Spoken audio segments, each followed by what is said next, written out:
Proprietary ratio में next question कर लेते हैं। नेक्स्ट क्वेश्चन आपकी स्क्रीन के ऊपर ये रहा, रीड करते हैं क्वेश्चन को। Calculate proprietary ratio, total asset to डेब्ट रेशो इज 2:1। इस क्वेश्चन के अंदर क्या है, हमें टोटल एसेट टू डेब्ट रेशो दे दी।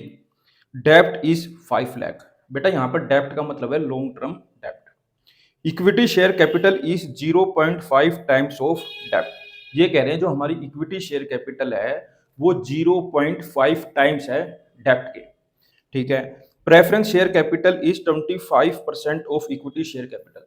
जो प्रेफरेंस शेयर कैपिटल है वो इक्विटी शेयर कैपिटल का 25% है। Net profit before tax is 10 lakh.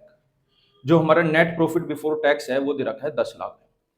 And rate of tax is 40%।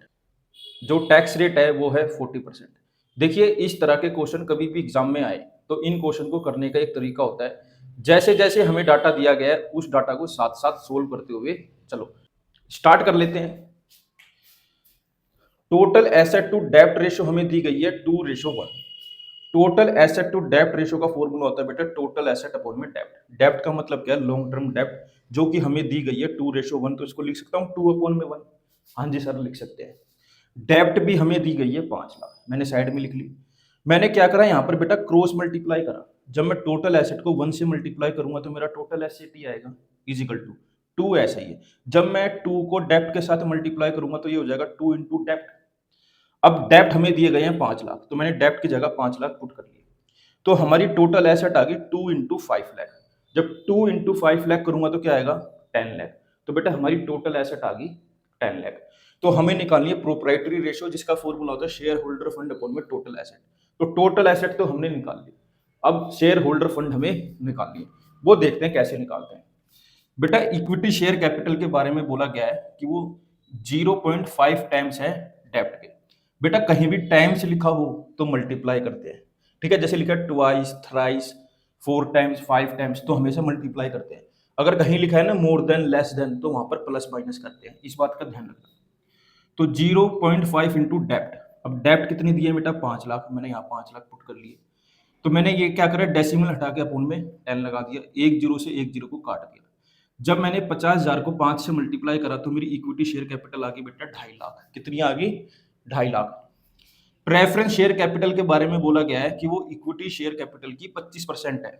तो हमारी इक्विटी शेयर कैपिटल है 2.5 लाख। अब हम क्या करेंगे 2.5 लाख का 25% निकालेंगे।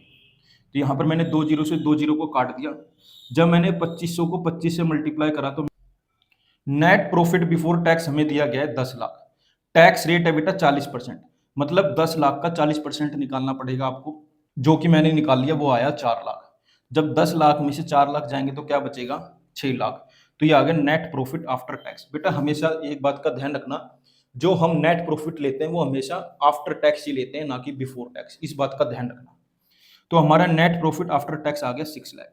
अब हम यहाँ से शेयर होल्डर फंड निकाल लेते हैं। शेयर होल्डर फंड का फॉर्मूला होता है बेटा equity share capital plus preference share capital plus reserve and surplus. तो इक्विटी शेयर कैपिटल अभी अभी हमने फाइंड करी 2.5 लाख, प्रेफरेंस शेयर कैपिटल भी हमने फाइंड करी 62,500, मतलब 62,500, प्लस रिजर्व एंड सरप्लस के अंदर बेटा ये नेट प्रॉफिट आफ्टर टैक्स आएगा, जो कि क्या है 6 लाख।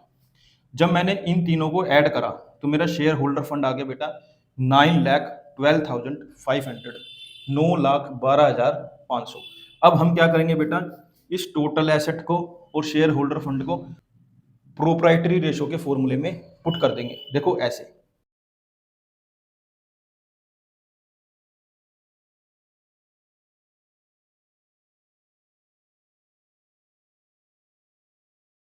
तो बेटा हमने क्या करा, वैल्यूज को पुट कर लिया। शेयर होल्डर फंड है 9,12,500 पुट कर लिया, टोटल एसेट है 10 लाख पुट कर ली। यहाँ पर पहले 2 जीरो से 2 जीरो को काट दिया, फिर इन 2 जीरो को इन 2 जीरो से काट दिया, तो ये आ गया 9,125 अपॉन में 100। इसको सोल्व करा तो आया 91.25%। तो यही हमारी प्रोप्राइटरी रेशो है। मुझे उम्मीद है आपको ये क्वेश्चन जरूर समझ आया होगा। देखिए इस तरह के क्वेश्चन पेपर में आ सकते हैं, तो इस तरह के क्वेश्चन आपको आने भी चाहिए क्योंकि ये एग्जाम में आते हैं। अगर आपको ये क्वेश्चन समझ नहीं आया तो कमेंट कर देना, मैं आपको समझा दूंगा। मेरे साथ ऐसे ही जुड़े रहिए, मैं आगे भी आपके लिए ऐसे ही अच्छी अच्छी वीडियो बनाता रहूंगा। Thank you for watching.